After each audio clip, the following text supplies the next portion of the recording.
Let them go. Let them go. Let them go. Let them go. What do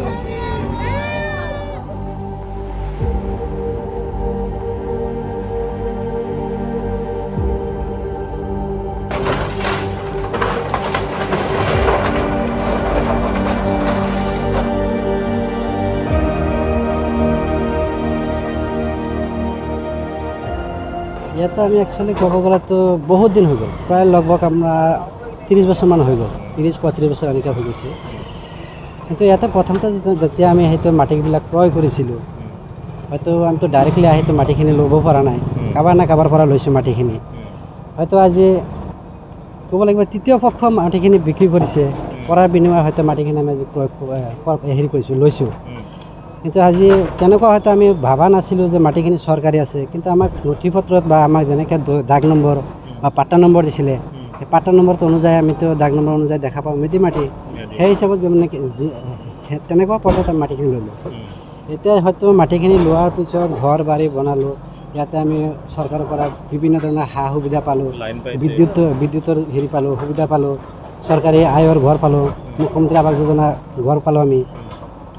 এতিয়া আমি সদ্যহতে যেনে recently আমাৰ যোনটো কিবা এটা বিবাদ হোৱাৰ পিছত বা এটা গাড়ী ৰাতি অহাৰ পিছত বা ট্ৰেক্টৰ এখন ৰাতি অহাৰ পিছত অহাৰ বিনিময়ত তাহাঁতে হয়তো সন্দেহযুক্ত বুলি হেৰি কৰি এতিয়া হয়তো গোটেই গাঁওখনক এতিয়া উচ্ছেদ চলাবৰ কাৰণে একটা প্ৰচেষ্টা লৈছে।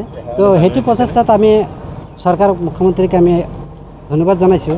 চৰকাৰী মাটিখিনি আমিও বিচাৰোঁ যে চৰকাৰী মাটিখিনি হওক, বেদখলমুক্ত হওক, বেদখল হোৱাটো আমিও নিবিচাৰোঁ। কিন্তু ইয়াতে এটাই কথা হ'ল কি, যিবিলাক মানুহে বা এই মাটিগিলা যে ক্ৰয় কৰিছে, বিক্ৰী কৰিছে, হয়তো ভুৱা পাট্টা নম্বৰ দাগ নম্বৰ দি, সেইবিলাক মানুহৰ ওপৰত চৰকাৰে বিহিত ব্যৱস্থা ল'ব লাগে।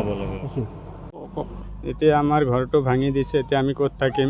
আমাক থাকিবলৈ কাৰণে অলপ জাগা মিলাই দিয়ক। আৰু আমি মাটিটো বেদখল কৰা নাই, আমি মাটিটো কিনি লৈছোঁ বেলেগৰ পৰা। আমি খলিলৰ পৰা মাটিটো কিনি লৈছোঁ, খলিলে গৈছেবিলাক মেদি মাটি হয়, আপোনালোকে টেনশ্যন নকৰিব। আপোনালোকে আমি যেতিয়া মাটিটো লৈছোঁ তেতিয়া কৈছে যে এই মাটিটো আপোনালোকে লওক, আপোনালোকৰ একো চিন্তা কৰিব নালাগে, এইটো মাটিটো ভাল আছে। তেতিয়া আমি মাটিটো লৈছোঁ, এতিয়া আমাৰ বহুত দিন পিছত ভাঙি দিছে, আজি 10-12 পিছত। ইয়াতে 10 বছৰমান হৈছে, ইয়াতে থাকিছোঁ, আগত নদীৰ কাষত আছিলোঁ। ইয়াতে 10 বছৰমান হ'ল মাটি লৈছোঁ, এতিয়া মাটিখিনি আমাৰ ভাঙি দিছে। মামাই এইটো তদন্ত কৰিব লাগে যে এইকেইটা মানুহে মানে চৰকাৰী মাটি বিক্ৰী কৰিছে, সেইকেইটা মানুহৰ কাৰণে মানে তদন্ত কৰিব লাগে ভালকৈ। চৰকাৰী আঁচনি ঘৰো পাইছিলে? চৰকাৰী ঘৰ পাইছে। এটা মোৰ বাবা এটা পাগল মানুহকেইটা ঘৰ দি ভাঙি দিছে, ঘৰটো কিমান বেয়া লাগিছে মোৰ কওক। আপুনি ভোট দিছিলে নে নাই? ভোট মোৰ ইয়াতে, মোৰ চবৰে ভোট চুট ইয়াতে, চব মোৰ ভোটাৰ ID আছে, NRC আছে, চব আছে, আধাৰ কাৰ্ড চব আছে আমাৰ। কোন কোন আছিলে আপোনালোকৰ পৰিয়ালত? পৰিয়ালত মোৰ সৰু ভাইটি আছে, মোৰ বাবা আছে, মোৰ ৱাইফ আছে, সেইখিনি মানুহ আমি। আৰু দুটা মোৰ বাচ্চা আছে, দুটা বাচ্চাৰ ভৱিষ্যত মোৰ কি হৈ গ'ল চাক। মোৰ বাচ্চা দুটা এতিয়া কোনে চাব চাক। মোৰ বাবা এটা পাগল মানুহ চাক, কিমান কষ্ট কৰিছে এটা ঘৰৰ কাৰণে। এটা ঘৰ দিছে তথাপিও লৈ গৈছে, নচিবত নাই আমাৰ। এতিয়া কি কৰিম, মামাৰ এটাই অনুৰোধ, আমাক ক'বাত অলপ ঠাই দিয়ক আৰু উপায় নাই আৰু। আমিতো দুখীয়া মানুহ, মাটি কিনিবও নোৱাৰোঁ। এতিয়া মামাৰ তাত এটাই অনুৰোধ, আমাক অলপ মাটি চাটি দিয়ক ক'বাত। নহ'লে ইয়াত থাকা কিমান দিন হ'ল? ইয়াতে আমি থাকা 22 বছৰ হ'ল আহিছোঁ। আমাৰ ভোট চোট চব ইয়াতে আমাৰ। আগতে ক'ত আছিল ঘৰ?